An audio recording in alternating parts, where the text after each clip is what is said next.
Hello, my name is Heather Ward. I'm an associate marriage and family therapist at University Counseling Services.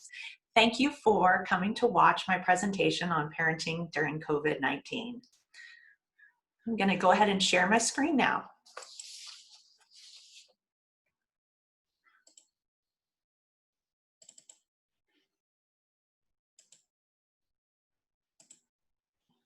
All right. So we all know this is a stressful time. News coverage and social media is constant. There's no clear plan for what will happen, and the constant demand from our children without our usual support circle. So you have a loss of teachers, loss of interaction with other adults outside the family, and this pressure to provide school and stimulation for your children. And during this time, what are you doing to fill up your cup? Self-care is not selfish. Just like on the airplanes, parents must put on their oxygen mask first. If we're able to attend to our needs, we can provide a more stable environment and set consistent boundaries with our children. You are the calm in their storm. They're wired to look to you to interpret how safe to feel. Just like when they fall down when they're little, they look to you. So be the role model for staying calm during this time. Think about how you're discussing COVID-19 when you think they're not listening. One way we can do that is to demonstrate deep breathing. Deep breathing is always a valuable tool for calming the nervous system. Children will co-regulate off your own breathing. I often think about when I'm putting my own child to sleep and they're sitting there breathing really short. I have to check in with myself and where am I at? Am I stressed? Am I short breathing? Apps like Calm and Headspace are offering lots of great tools for kids. Their sleep casts are amazing, and Headspace is free right now for many groups. Listen and observe. How are your children talking to their friends? Elementary school and younger kids will often role play scenarios. They will play out what they're thinking. If you can reflect without questioning the play, you'll get an idea of where they're at, how scared they are. Make doctor toys available for play. And you also may see them play out the same scenarios over and over again as they try and make sense of their world. Offer reassurance. Kids are egocentric and they need to hear that they're safe.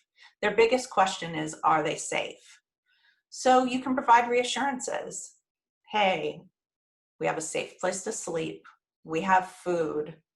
We have each other. Well, many long-term studies of children who've weathered adversity find that the most resilient had the most supportive relationships inside the family as well as outside the family. I love this quote by Mr. Rogers. Anything that's human is mentionable, and anything that is mentionable can be more manageable. When we talk about our feelings, they become less overwhelming, less upsetting, and less scary. So let your children's questions be the guide.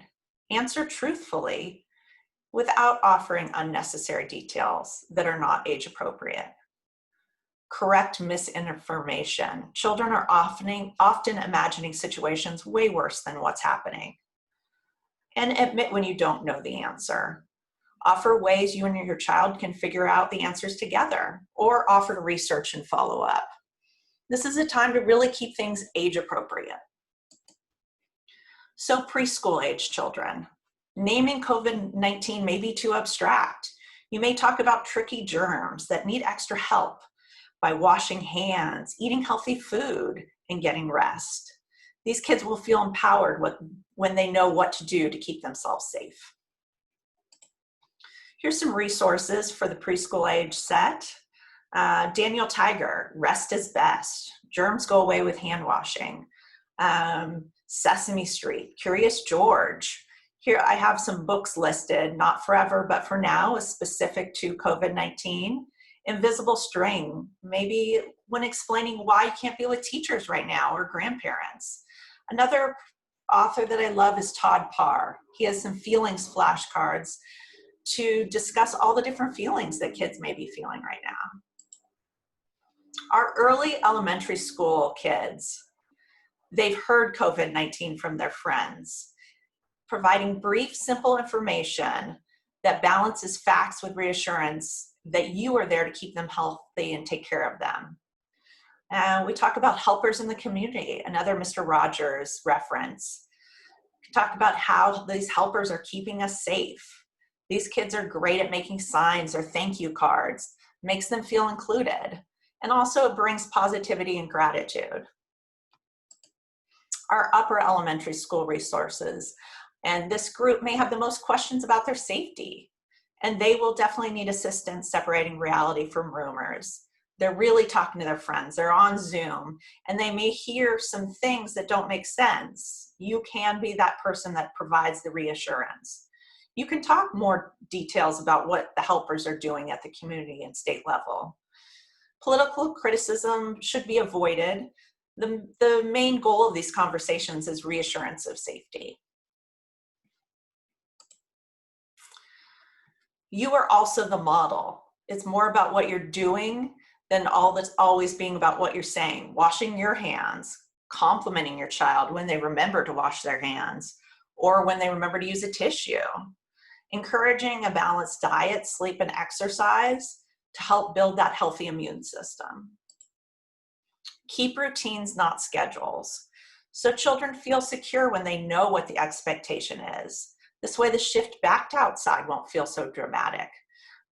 It doesn't necessarily have to be the scheduled, but a routine is vital. Monitor media. We're all watching more screen time right now, and not all media is created equal. And loving what the California Science Center, the Long Beach Aquarium are providing. There's content for preschool through high school on there. And good sleep hygiene dictates that we stop all media 1 hour before bedtime. And providing some time for that uninterrupted parent-child time to play a game, read a book together, to connect, especially if they've been on Zoom or in class all day and you've been working or studying, really spending that time to come together and connect so that they can talk about any worries that they may have. So notice your child's mental health. This list is not exhaustive. It's some examples of things. In stress, we regress. So some regression is going to be completely normal. But if things are sticking around and you have some questions, talking to your child's pediatrician for some recommendations is always a good idea. As well as noticing your own mental health. Some common stress or anxiety symptoms are listed. Are these becoming so interfering with your schoolwork, with your relationships, that it's become a problem? We're here to help you. We have individual counseling, parent support groups, crisis support, as well as a robust self-help library. I've listed the telephone number. Option 1 for appointments if there is a crisis. Option 3 is for that 24-hour help. And please reach out to us and let us know how we can be of assistance to you during this time. I have some references as well. And if there's any questions, we are here. We're here to help. I hope that you found this to be helpful and that you stay safe during this hard time. Thanks. Bye.